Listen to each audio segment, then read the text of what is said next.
الحمد لله رب العالمين والصلاة والسلام على رسوله الكريم وعلى آله وأصحابه أجمعين. برادران اسلام، پارٹ 3 میں آپ سب کا استقبال ہے. آج ہم آپ کو پارٹ 3 میں کچھ اللہ کے مقرر کیے ہوئے درجے رشتوں کے اور کچھ اللہ کے مقرر کیے ہوئے درجے کتابوں کے بارے میں بتلاتے ہیں.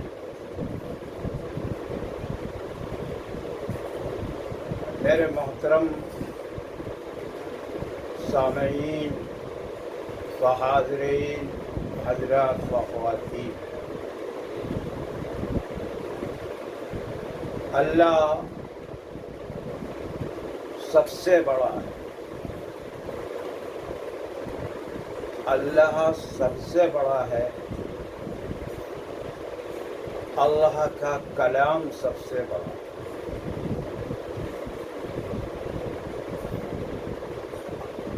قرآن مجید، اس کے بہت سے نام ہیں. قرآن مجید، قرآن کریم، قرآن کریم، کلام اللہ. تو یہ اللہ کا کلام ہے. جب اللہ سب سے بڑے ہیں، اللہ کا کلام سب سے بڑا ہے. جو پوری کائنات کا مالک ہے، جس کے ہم سب بندے اور غلام و محتاج ہیں.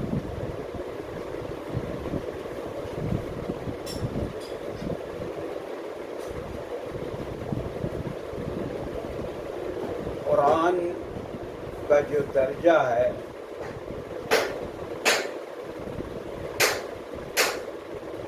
وہ دیگر کسی کتاب کو نہیں دیا جا سکتا.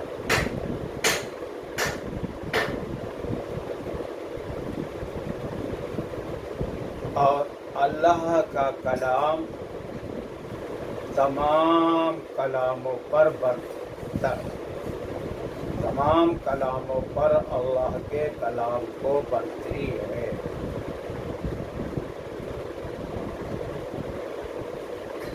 اس کے بعد ہی کوئی کلام کا درجہ ہے. آسمانی 4 کتابیں اللہ کی ہیں بڑی: تورات، زبور، انجیل، قرآن. اللہ تعالیٰ نے کسی بھی کتاب کی ذمہ داری نہیں لی تھی اس سے پہلے، قرآن سے پہلے. قرآن کی ذمہ داری اللہ نے خود لی ہے. اس طرح فرما کر آیت میں اِنَّا نَحْنُ نَزَّلْنَا الذِّكْرَ وَإِنَّا لَهُ لَحَافِظُونَ. ہم نے قرآن کو نازل کیا ہے اور ہم ہی اس کی حفاظت کریں گے.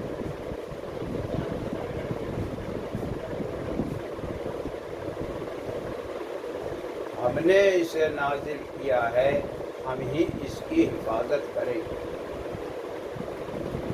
پہلے کی 3 کی وہ باقی کی 3 کتابیں جو آسمانی ہیں بے شک، لیکن ان کتابوں پر میں دنیا والوں نے پھیر بدل، رد و بدل، من مابع لکھ لیا، جس کی وجہ سے اللہ نے اس پر عمل منسوخ کر دیا. عمل صرف قرآن پر ہوگا. صرف قرآن.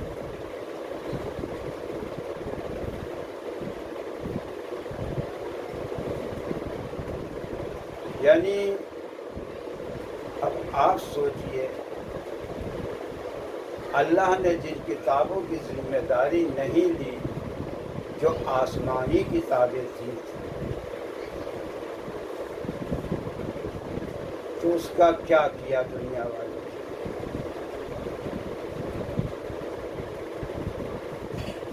تو قرآن کا درجہ، قرآن کی برتری، اللہ کی برتری سے اوپر کچھ نہیں.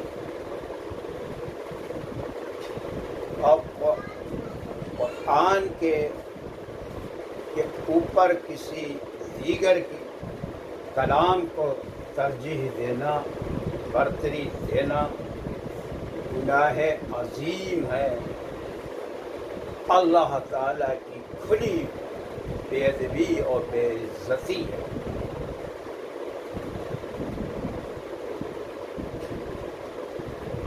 اسی طریقے سے اب احادیث آتی، 6 احادیث جنہیں صحیح ستہ کہتے ہیں اور انہی کو صحیح حدیث بھی کہتے ہیں.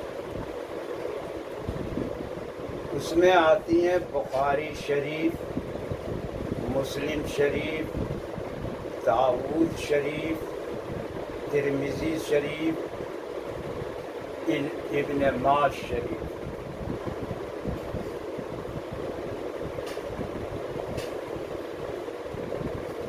یہ 6 حدیثیں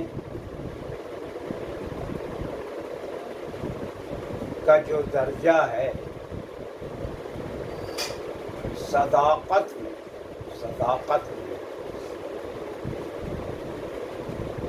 وہ قرآن کے برابر ہے.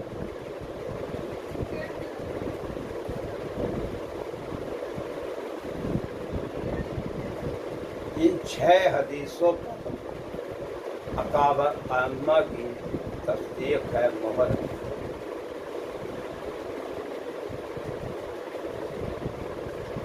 اب ان 6 حدیثوں کا درجہ کوئی دیگر حدیث نہیں لے سکتا.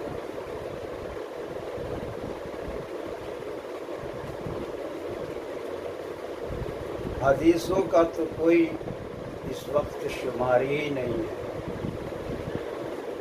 ہر ایک کی اپنی اپنی ایک حدیث ہے.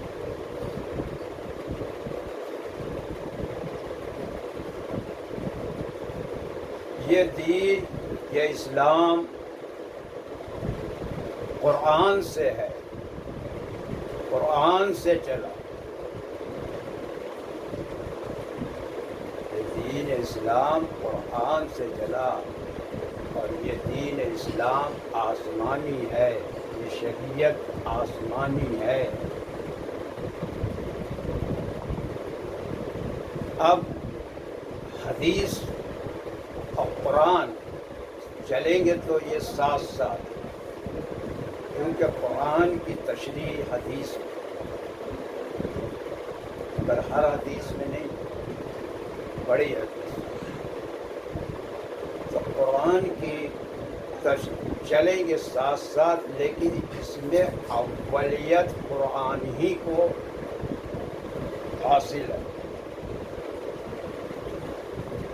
ایسا نہیں کہ پہلے حدیث پھر قرآن، پہلے قرآن پھر حدیث، پہلے اللہ پھر محمد.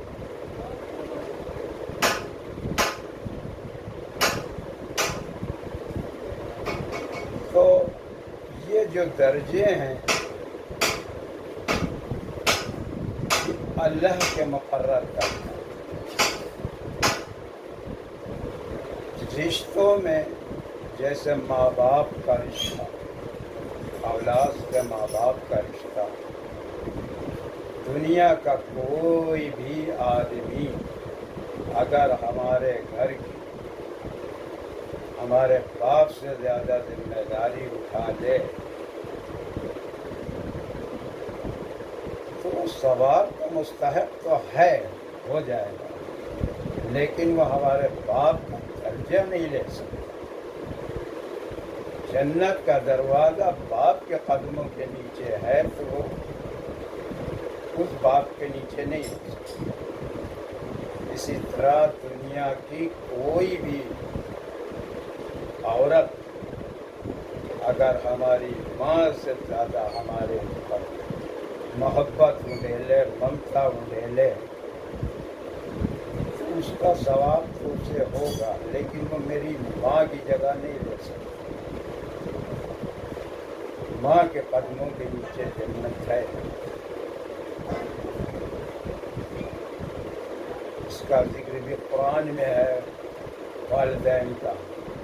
تو یہ رشتہ، یہ درجہ جو ہے اس رشتے کا اللہ نے دیا ہے۔ اب ہم اس درجے کو کم زیادہ نہیں کر سکتے، کیونکہ اللہ کا مقرر کردہ درجہ ہے۔ جو درجہ ماں باپ کا ہے وہ درجہ پھر چاہے جتنا بتا دیا کہ مرد باپ کا رول ادا کر لے، ماں عورت ماں کا رول ادا کر لے، ماں کی جگہ نہیں لے سکتی اور وہ باپ کی جگہ نہیں لے سکتا۔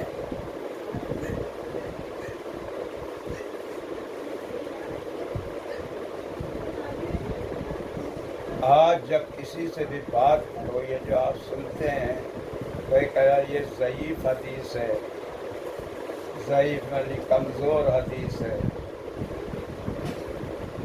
وہ ہر ایک کی حدیثیں الگ الگ،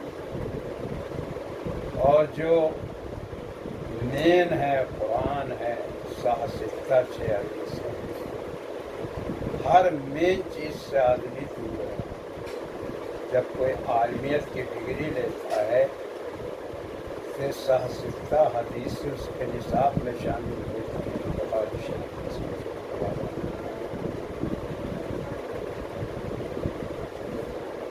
اور کوئی حدیث نہیں عالمیت میں شامل، یہ ہے تصویر صاحب۔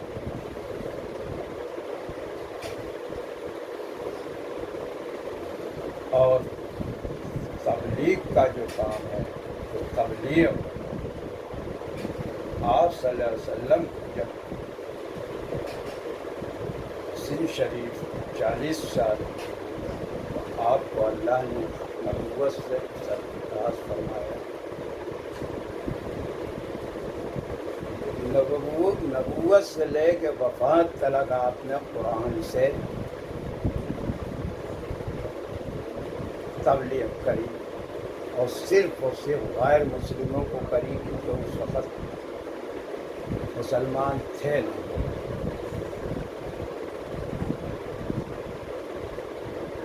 اور بلکہ جتنے اور اس دنیا میں پیغمبر آئے، جو تقریباً کم و بیش 1,24,000 کے لگ بھگ، ان سب نے غیری مسلموں کو تعلیم دی۔ تو یہ جو تبلیغ کا نام آیا ہے، اور پھر قرآن کے اندر اللہ نے قرآن کی تبلیغ اور قرآن کے احکامات مسلمان کو فرض کریں، سب سے بڑا پوائنٹ یہ ہے۔ اور پھر اللہ کل قیامت کے دن بھی کسی کتاب کے بارے میں نہیں سوال کریں گے کہ وہ تم نے پڑھی تھی یا نہیں پڑھی تھی۔ قرآن کے متعلق سوال ہوگا کہ قرآن پڑھا تھا، قرآن سمجھنے کی کوشش کی تھی، قرآن کے حلقوں میں بیٹھے تھے۔ تو سوال بھی اسی کا اب اس کی اہمیت کو کتنا ہندوستان کے اندر کم کیا جا رہا ہے۔ قرآن تو بھلے ہفتوں میں نہ پڑھو، مہینوں میں نہ پڑھو، سال میں ایک بار پڑھو، لیکن دیگر کتابیں فجر بعد، ظہر بعد، عصر بعد، مغرب بعد، عشاء بعد چل رہی۔ کیا معنی نکلتے ہیں اس سے؟ کیا معنی دیے جائیں؟ سوائے اس کے کہ اس کا درجہ ہم نے قرآن سے زیادہ بنا رکھا ہے۔ یہ کھلی اللہ کی بےعزتی اور بے عزتی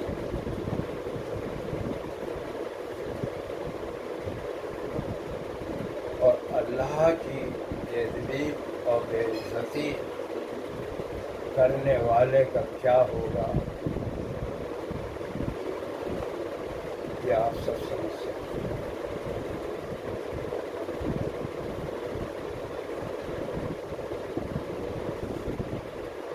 قرآن کی تبلیغ اور قرآن کے احکامات پر عمل اللہ نے فرض کیا، اور ہم نے صرف نماز پڑھ لینے کو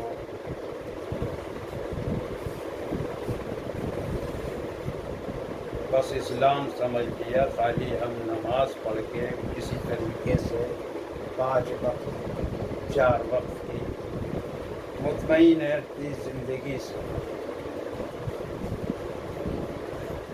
یا اسلام یا دین اسی کا نام ہے خالی نماز پڑھ لینے کا؟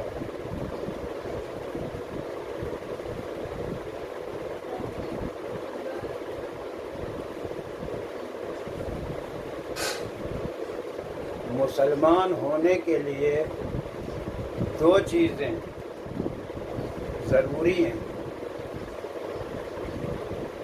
جب آپ اپنے کو مسلمان کہتے ہیں تو اس کا مطلب یہ ہوا کہ آپ اس بات کا اقرار کرتے ہیں کہ آپ جو کچھ زبان سے کہتے ہیں اس کا یقین بھی رکھتے ہیں، اس کا دل سے اقرار کرتے ہیں، اور اسی طرح آپ اس پر عمل بھی کریں گے۔ اب اگر آپ نے زبان سے اقرار کیا اور آپ نے اس پر عمل نہیں کیا تو وہ اس بات کا ثبوت ہوگا کہ آپ کا دل سے اقرار کرنا پوری طرح سے صحیح نہیں ہے۔ آپ کہتے ہیں کہ خدا ایک ہے، مگر جب عمل کا وقت آتا ہے آپ اپنے ماحول، اقربا و احباب کے دباؤ میں ایک خدا کے حکم کے خلاف عمل کرتے ہیں، تو اس کا مطلب یہ ہوا کہ آپ نے خدا کی اطاعت نہیں کی۔ آپ کہتے ہیں کہ ہم خدا ہی کی عبادت کریں گے، مگر جب آپ کسی قبر کے سامنے ہاتھ باندھ کر کھڑے ہوتے ہیں، وہاں رکوع و سجدے کرنے لگتے ہیں، تو آپ کا یہ دعویٰ بالکل باطل ہو جاتا ہے کہ آپ صرف اللہ کی عبادت کرتے ہیں۔ دراصل آپ کا عمل اس بات کا ثبوت ہے کہ آپ کا زبانی اقرار کہاں تک آپ کے دل کی آواز ہے۔ موٹی سی بات ہے کہ انسان سے جب کہا جائے کہ سانپ سانپ، تو اگر اس کے دل میں سانپ کا خوف ہے تو وہ اس سے بچنے کی کوشش کرے گا۔ اگر کسی انسان کو بتا دیا جائے کہ یہ چیز زہر ہے، اسے کھانے کے بعد زندہ رہنا مشکل ہے۔ انسان کو اگر دل سے اس بات کا یقین ہے کہ زہر کھانے سے موت واقع ہو سکتی ہے تو یقیناً زہر نہ کھائے گا، نہیں کھائے گا۔ یہ تو دنیاوی چیزوں کے نقصانات ہیں، مگر خدا اور اس کے رسول جب یہ کہتے ہیں کہ سود نہ کھاؤ، جھوٹ نہ بولو، اور آپ سود بھی کھاتے ہیں اور جھوٹ بھی بولتے ہیں، تو معلوم ہوا کہ آپ کے ایمان میں کہیں نہ کہیں کمزوری یقیناً ہے۔ آپ سے کہا جاتا ہے کہ آپ 5 وقتوں کی نمازیں ادا کریں، صاحب نصاب ہوں تو زکوٰۃ دیں، طاقت رکھتے ہوں تو روزے رکھیں، صلاحیت ہو تو حج کریں۔ آپ کو کوئی نماز سے روکنے والا نہیں، مگر آپ نماز نہیں پڑھتے۔ آپ کے لیے زکوٰۃ ادا کرنے میں کوئی حرج نہیں ہے، مگر آپ نہیں ادا کرتے۔ آپ کے روزے رکھنے سے کسی کو انکار نہیں، بلکہ بہتر غیر مسلم بھی اسے اچھی نگاہ سے دیکھتے ہیں، مگر آپ چھپ چھپ کر غیر مسلم ہوٹلوں میں کھاتے پیتے ہیں، بلکہ آپ کے مسلم ہوٹل بھی کھلے رہتے ہیں۔ آپ سے کہا جاتا ہے کہ اپنے پڑوسیوں کے حقوق ادا کرو، چاہے وہ مسلم ہوں یا غیر مسلم۔ اپنے رشتہ داروں، ساتھیوں، بڑوں چھوٹوں کا خیال کرو، مگر آپ قطع رحمی کرنے میں اپنا بھلا سمجھتے ہیں۔ ایسی حالت میں آپ کے زبانی اقرار کا کیا اعتبار ہے؟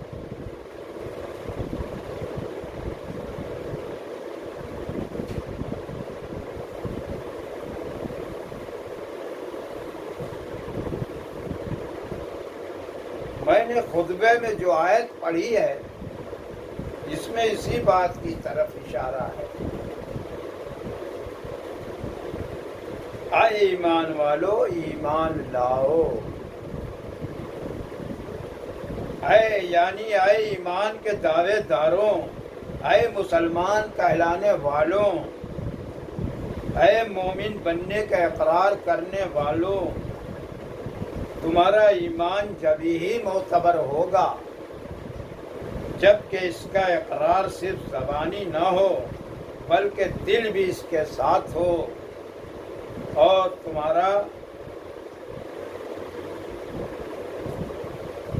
تمہارا عمل بھی اس کی گواہی دے۔ زبانی اقرار دنیا میں تو ہو سکتا ہے کچھ کام آئے، لوگ آپ کو مسلمان سمجھیں، مگر جب تک وہ اقرار دل سے نہ ہوگا اور اس کے ثبوت میں آپ کے اعمال گواہی نہ دیں گے، تب تک ایمان کا اعتبار نہیں۔ آپ اپنے کو جب مسلمان کہیں تو یہ خوب سمجھ لیں، آپ کو دل سے کچھ باتوں کا اقرار کرنا ہے اور زبان سے اس کی گواہی دینا ہے اور عمل سے اس بات کا ثبوت پیش کرنا ہے کہ واقعی آپ نے جو زبان سے بات کہی وہ آپ کے دل کی آواز ہے۔ آپ ان میں سے کسی ایک چیز کو بھی ترک کر دیں گے تو آپ کا ایمان خطرے میں پڑ جائے گا۔ فرض کیجئے کہ آپ دل سے خدا اور رسول کی اطاعت کو نہیں مانتے تو آپ لاکھ زبان سے اقرار کریں، آپ کا یہ اقرار آخرت میں کوئی کام نہیں آئے گا، آپ کا نام منافق رکھا جائے گا۔ اسی طرح اگر آپ زبان سے اقرار کریں اور دل سے بھی مانیں مگر اس پر عمل نہ کریں تو آپ کا ایمان اس درخت کی طرح ہوگا جس کے صرف جڑ ہوں اور اس کی شاخیں پتیاں سب غائب ہوں۔ ایسا پیڑ کتنے دن باقی رہے گا آپ خود ہی سوچ لیں، جس سے کوئی فیضیاب نہیں ہو سکتا، نہ اس کے سائے میں کوئی بیٹھ سکتا، نہ اس کا کوئی پھل کھا سکتا، تو اس کا انجام کیا ہوگا؟ وہی ہوگا۔ عام طور پر ہوتا ہے کہ کوئی لکڑہارا ایک دن اسے کاٹ کر اٹھا لے جائے گا۔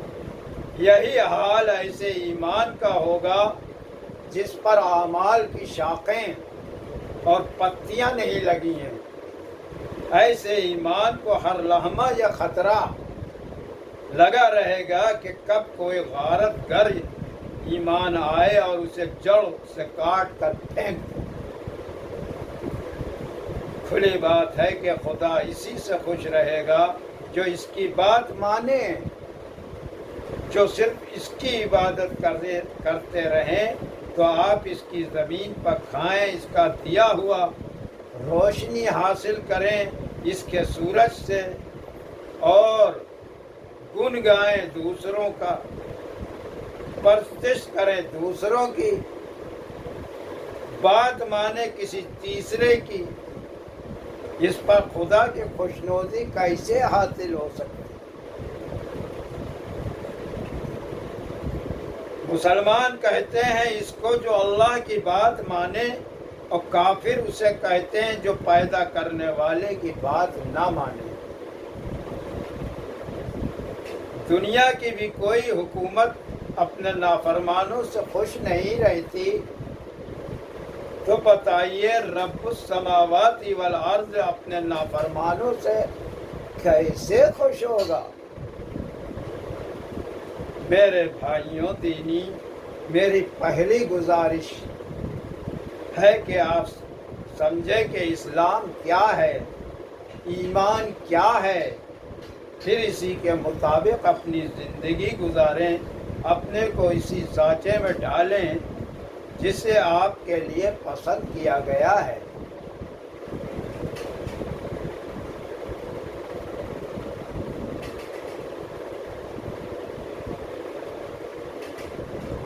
نیک اعمال بنے، صاحب ایمان بنے، نیک اعمال بنے، صاحب ایمان بنے، ہیں مسلمان کو لازم کے مسلمان بنے۔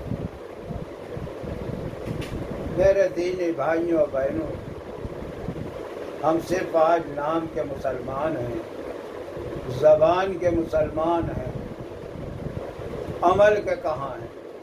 ہر ایک اپنے اپنے عمل پہ نظر ڈال لے کہ ہم اللہ کے کہے پہ چل رہے ہیں یا اپنی مرضی سے چل رہے ہیں۔ جو کام کا طریقہ جو آپ صلی اللہ علیہ وسلم نے اللہ کے حکم سے بتایا، اس طرح کر رہے ہیں یا اپنی مرضی سے کر رہے ہیں؟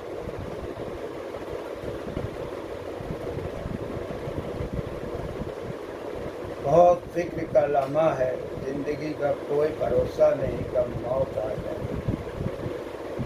اس سے پہلے کہ موت آ جائے، اس سے پہلے کہ توبہ کے دروازے بند ہو جائیں،